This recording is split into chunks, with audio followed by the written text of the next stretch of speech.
Hello, this is Darren Pulsipher, Chief Solution Architect of Public Sector at Intel, and welcome to Embracing Digital Transformation, where we investigate effective change leveraging people, process, and technology.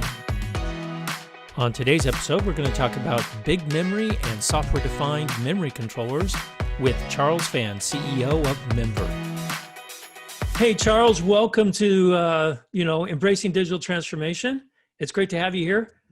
Hey, Darren, thanks for having me here. You know, when I heard about your guys' technology, I was blown away. I actually didn't believe it. And then I started playing around with it, talking more to your architects. This is incredible stuff. So you want to tell us how you got here, first off? Sure. Thank you. And in fact, the reason we are able to do this is because of the technology developed by Intel. Namely the 3D XPoint Optane persistent memory technology. That is really a game changer, and it opened up a whole bunch of possibilities that was not possible before. And I think only building on that foundation that we think we are doing something pretty cool in software on top of that. So happy to go into some details in what we do here. Well, and of course, being from Intel, I love it when someone takes our technology and makes it even better, right? Yeah, That's always good. Yeah, the way I see it, we are kind of expressing the power of this new wonderful media that you invented. Well, cool. So tell me a little bit about why you went in this direction. Sure. So the technology we are developing is called big memory software. That we are doing this because we believe there is a growing demand from the applications and from the businesses to process data in ever higher volume and ever higher velocity. There are more and more real-time applications that need to really get instant insights and actions from the data that are being processed. And this is calling for a new infrastructure that needs to be more memory centric. And we would like to venture to say more software defined as well. The reason it needs to be more memory centric is because the latency requirement is too quick for a traditional storage architecture to satisfy. Only the memory could have really the microsecond, even nanosecond latency that these application needs. And software-defined, I'll go into more details to see why we think it also needs to be more software-defined. And when we are talking about memory, as more and more software are becoming in-memory or memory-intensive, whether we are looking at AI, machine learning, or real-time big data analytics, or just in-memory databases for transactions, that they typically use DRAM today. And DRAM has a nanosecond level latency, and people are able to deliver pretty nice capability and the capacity of DRAM in today's servers. So that does provide a solution to many of these problems today. However, DRAM does have its limitation. It does have a physics, a limitation in physics in terms of how much the density of the memory and how much you can fit in a server. It's also relatively expensive. That's also a result of the physical density. And very importantly, it is volatile. And volatile may be okay in a small data world because you won't lose small amount of data, but once data become bigger and bigger, that's in the memory, volatility become more and more of a constraint in terms of how you want to protect the data that's running in memory. So today, if you have a few hundred gigabytes in memory, if you crash, it actually takes quite a few minutes or even hours to recover the data that was running in memory. So these are the limitations of DRAM, and persistent memory came out and that changed the game. It basically removed these bottlenecks. You have bigger capacity, you have a lower cost, and you have persistence. So many of the constraints that DRAM poses on the applications are being removed by this new technology. But the technology alone, there are some challenges in terms of how can we move the existing application, the existing workload on top of it. There is it speaks a different API if you want to enjoy all of its benefits, and how do you get existing application to use it without rewrite, because rewriting is great. It can use the hardware, but not everyone's in position to rewrite their app. Yeah, that's very true. A lot of my customers say this is the coolest technology, this PMEM, persistent memory, but you're telling me I have to rewrite all my applications. There's no way that's going to happen. Right. It takes a long time, and sometimes the original developer is no longer here. So yeah, meaning so he's dead. Yeah.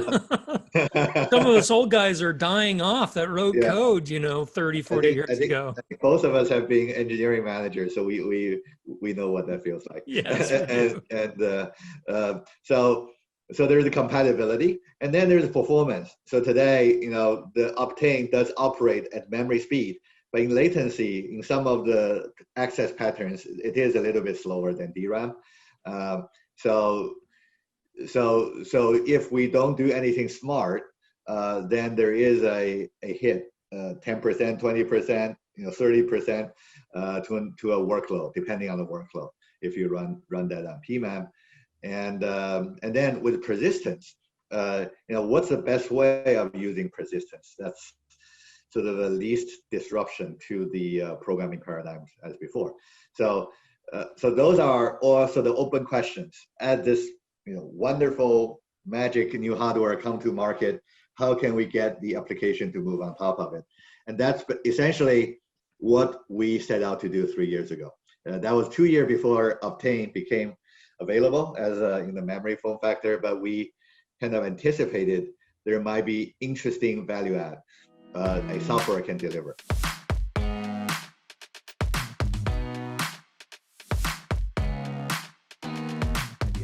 And that's when you guys came up with this software-defined memory. Yes. Right? Yes.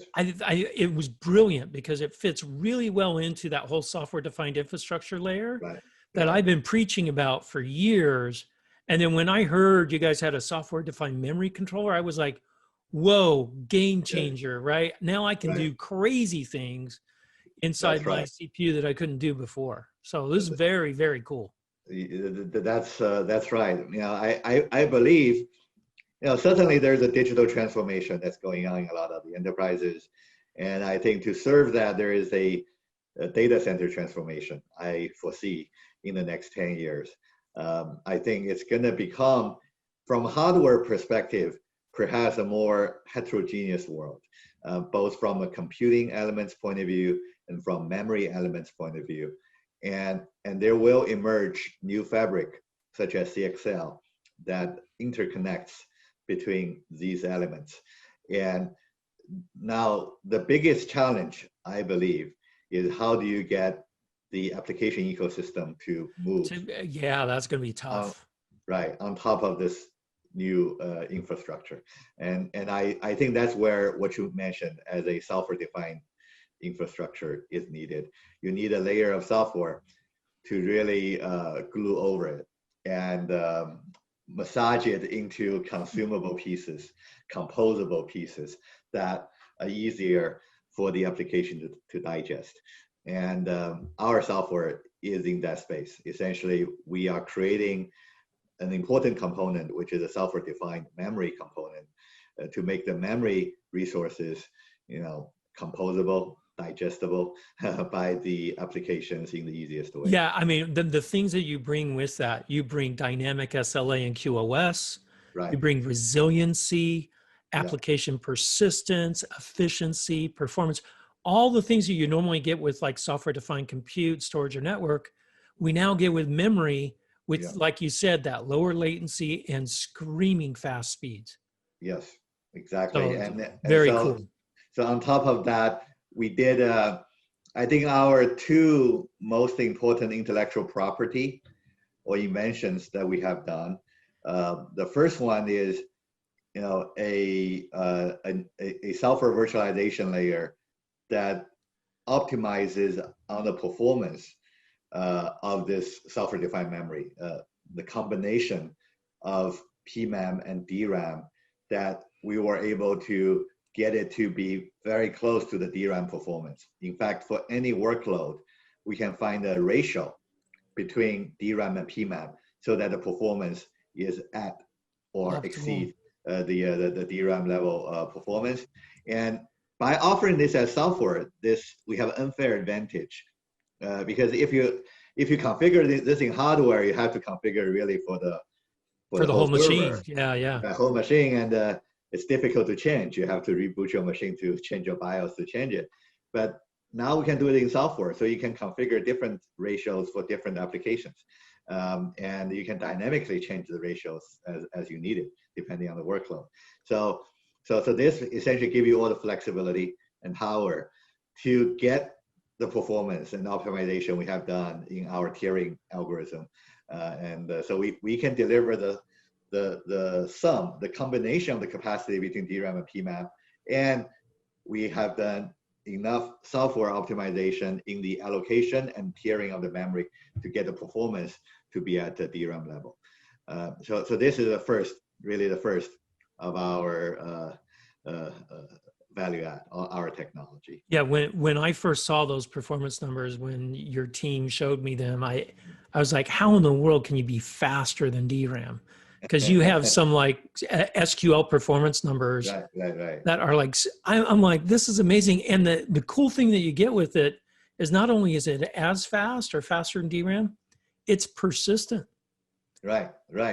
So, which is another crazy thing, right? Right. So that's the second of our two inventions so far, is how do we best to take advantage of the persistence capability of the underlying hardware. So I think the most wonderful properties of Optane persistent memory is that it is persistent, unlike any memory that came before it. But how to use persistence is not a trivial question. You can certainly have a new API that present a new persistent memory, and then if you're developing a new application, or if you're rewriting an existing application, you write to that new API, then you need to change the way you're thinking about memory as an application developer. Which is great. You can open up new ways of writing a new app. That's wonderful. But most of the applications today are not ready for a redesign, or this is not a simple rewrite of changing an API call. This is architectural change. Right. A programming paradigm change. It's like the way you reason about things. Because what did they pound into us in computer science schools? Right. They said, no, you can't store everything, because once you turn that machine off, all your memory goes away. Yeah. That's not true anymore. So all this complexity that we built in marshaling data structures and all that stuff, that goes away. And that's when I saw this technology like 3 years ago with persistent memory, I was like, oh, I got to get my hands on that, because I can get rid of tons of code, middleware. And what you guys are saying is, that's a huge paradigm shift. Right. It's going to take a long time for people to get used to that kind of programming. Right. It's a huge paradigm shift. Everything we learned in the computer science schools in the last throw it away. 70 years going to be thrown out of the window, and there's a new way of doing it, and a better way too. But not everyone can do that on day one. So it's going to be a 10-year, 20-year journey as we're moving into that world. So now the question is, now we see this future, and we are where we are in the present. How do we build a bridge into this future in the most seamless way possible? And we've been working on this problem for over 3 years now. And we believe so far what we have found, the best way to persist, if you don't want to break the existing paradigm, if you don't want to change the existing application, is through a new mechanism we call in-memory snapshot, or zero IO snapshot. So how does that work? Is it works on top of our software-defined memory. So our software-defined memory is a volatile memory service. Even though the underlying DRAM PMAP, the PMAP is persistent, but we're presenting to applications in a DRAM-compatible volatile memory service. And this is so that we don't break the existing application, no rewrite, it would just work out of the box. So so that alone doesn't give you persistence. Now, on top of it, how we leverage the persistence is we provide the operator of the application a GUI and a CLI, so that you can see all the applications that are running on your software-defined memory. And as you mentioned, this is already powerful because you can monitor how things are going. You can define SLAs. You can dynamically refine the ratio to support these applications. But now we're adding the snapshot capability. So now you can, for any applications, you can decide to take an instant snapshot of that entire application state. And that's a snapshot. You can recover that application at any time in the future. To me, that's a game changer right there. Because I got customers right now that they have this box that they've been running on this application. No one knows who wrote it anymore. Right. They said, we need to make it highly available, but we don't know how. Right. And with this, I can make it highly available because not only can I snapshot it, I can restore it like that.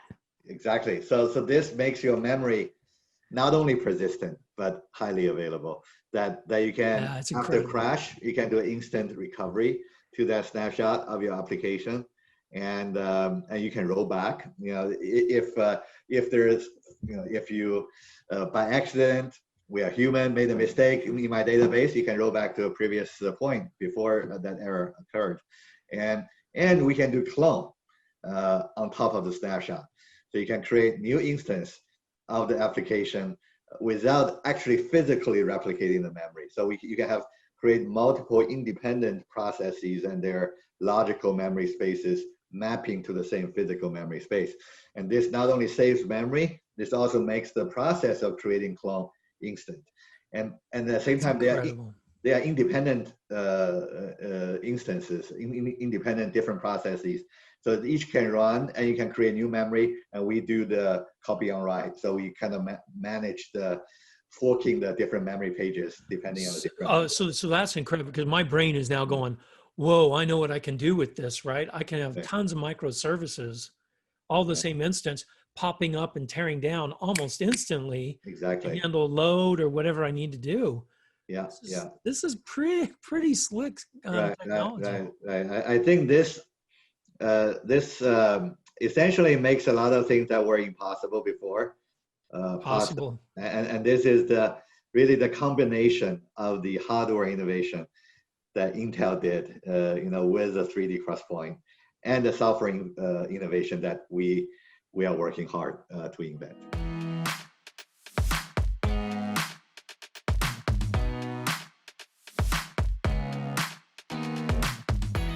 Great technology. Like I said, when I saw it, I was like salivating. I'm like, this is so awesome, because I write a lot of little apps to keep my software skills up. People that listen to my podcast know that about me. And now I don't have to worry about persistence. I'm just going to take a little snapshot and then roll back to the testing I was doing before. This is, there's so much possibilities with this. Yes. And in the future, so this is what we are delivering today. So later this amazing. Later this month, and in partnership with Intel, that we will launch the first version of our product for general availability. So this month is a very exciting month for us after more than 3 years of labor, tough labor. Lots of labor. That we are delivering the first version of our product to the world. And what I just described, both the software-defined memory and the stereo I/O snapshot capability are going to be part of this release that we are making this month. But just to give you a sneak preview of the future, I think this snapshot, right now is from an administrator point of view. That allows you to save the state of the entire application, and this is useful for a number of use cases. We are working with Intel on a number of customers in financial, media, and entertainment, and oil and gas, and other sectors, into using these features. But in the future, we are planning a version 2.0 now in a year's time or so, that will have an SDK. In addition to using it as a transparent memory layer, now for the new application developers, we are going to create a new way of persisting your data. And this will make the new application development easier, as well as make it easier if you want to modify your existing application. So what this is, right now we are offering a DRAM compatible memory service to make your memory bigger, cheaper, persistent, and snapshot and all that. But we are not solving the storage problem per se with version 1. So storage, go to storage, right? And now with bigger memory, maybe more stuff can go into memory, configured into memory, but storage we don't touch. But with 2.0, and with the SDK, we think snapshotting is also an interesting new way of persisting data, not for the whole application, but for whatever chunk of data that you want to save. So today, if you are running a database or so on, it runs in memory, and when you need to persist, you sort of serialize it. You right, yeah, it takes, handle, yeah. You write it in 4K blocks, and then you close it, and so on. And when you read it, you kind of do the reverse. I looked at that, Charles, and it's like 20 steps. Right. To take a data structure and to stream it, to store it. It's 20 steps. Right. That's why it's so slow. And often you need to go through a network and not to mention all of that, right? So that's why storage I/O can often be a bottleneck. So now with the new method, through snapshotting, essentially we have the ability of snapshotting any subregion of memory. So you can write your program. There's no architectural change to your program, but when you need to persist something, you can just snapshot it. That little area, slick. That particular table, particular variable, particular column, or so on. And so this, I think, doesn't change the familiar model of programming, but greatly accelerate the I/O expat, because there's no more I/O. There's that's incredible. Now tell me a little bit about, if I snapshot something, can I move that to another machine? Yes. So I'm not stuck on one machine. That's right. So essentially, after you create a snapshot, this become a manageable object. The whole snapshot. Right after the snapshot process, which typically takes less than 1 second. Even if you have a terabyte of memory, it takes like less than a second to take a snapshot. And once that's done, this is an object.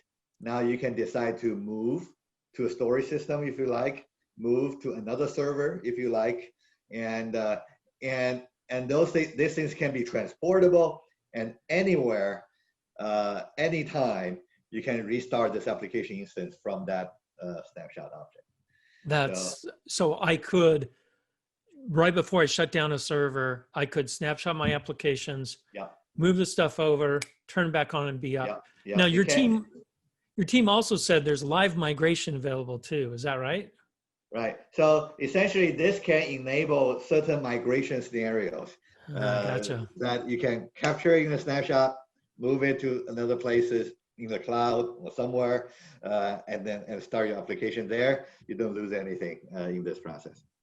That's really incredible stuff. Right. Well, Charles, so we are very excited. Yeah, this is exciting stuff. So your launch is in the next 2 or 3 weeks. Yeah. September. When's your launch? September 23rd. September 23rd. I think you're the first place we're announcing it. That's awesome, right? In the next couple of days, people should start seeing some social media announced preview of our product launch event. A great technology.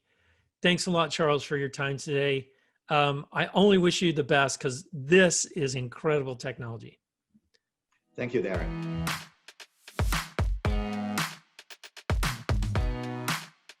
Thanks for listening to Embracing Digital Transformation today. If you liked our episode, go ahead and give us 5 stars on your favorite podcast or video streaming site. You can also find out more on embracingdigital.com. Until next time, keep moving forward and embrace the digital revolution.